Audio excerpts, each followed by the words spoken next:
राज्यातील मुलींचे उच्च शिक्षण मोफत करण्याबाबत मंत्री चंद्रकांत पाटील यांनी केलेल्या घोषणेची ही घोषणा हवेत विरलेली आहे। त्यांनी मुलींचे उच्च शिक्षण मोफत करण्याची घोषणा केली होती। त्यांना ती आठवण झालेली नाहीये, त्यांना त्याचा विसर पडलेला आहे का याबाबत अजून अंमलबजावणी झाली नसल्याने मोफत उच्च शिक्षणाबाबत शासन आदेश निर्गमित करून महाराष्ट्रातल्या तमाम भगिनींना शिक्षणाच्या मुख्य प्रवाहात आणण्यासाठी सहकार्य करावे यासाठी आज राष्ट्रवादी काँग्रेस शरदचंद्र पवार सांगली शहर जिल्हा महिला आघाडीच्या शहराध्यक्ष संगीता अभिजित हार्गे यांच्या वतीने स्मरणपत्र आणि त्यांनी दिलेल्या घोषणेबाबत स्मरणशक्ती वाढवण्यासाठी बदाम मंत्री चंद्रकांत पाटील यांना पोस्टाने पाठवण्यात आले। जर बदाम कमी पडत असतील तर अजून पाठवण्याचा इशारा देखील देण्यात आला।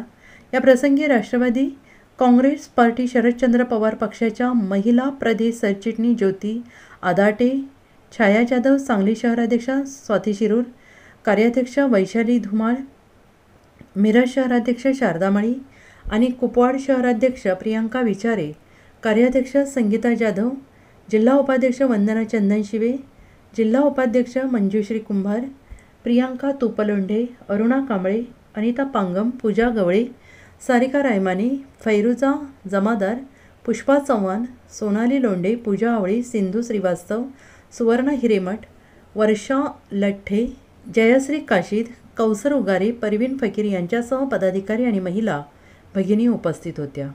सांगली जिल्हा महिला आघाडी यांच्या वतीने माननीय चंद्रकांत पाटील यांना आम्ही एक स्मरणपत्र पाठवत आहोत।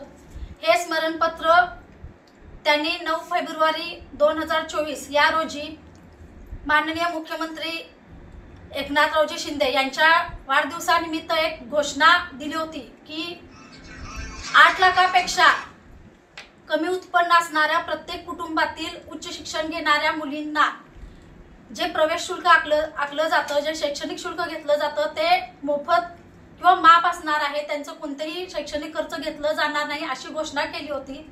आज 2024चा शैक्षणिक वर्षाची 1 महिना पूर्ण होत असतानाही ह्या केलेल्या घोषणेची कुठेही अंमलबजावणी झालेली नाही आहे।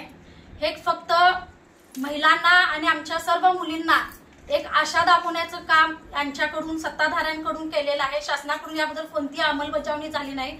त्याबद्दल आम्ही सर्व महिला आपणास एक स्मरणपत्र पाठवत आहोत आणि त्या स्मरणपत्राबरोबरच एक बदाम पाठवत आहोत, जेणेकरून आपली स्मरणशक्ती वाढावी आणि आपण दिलेली घोषणा याची तुम्हाला स्मरण व्हावं।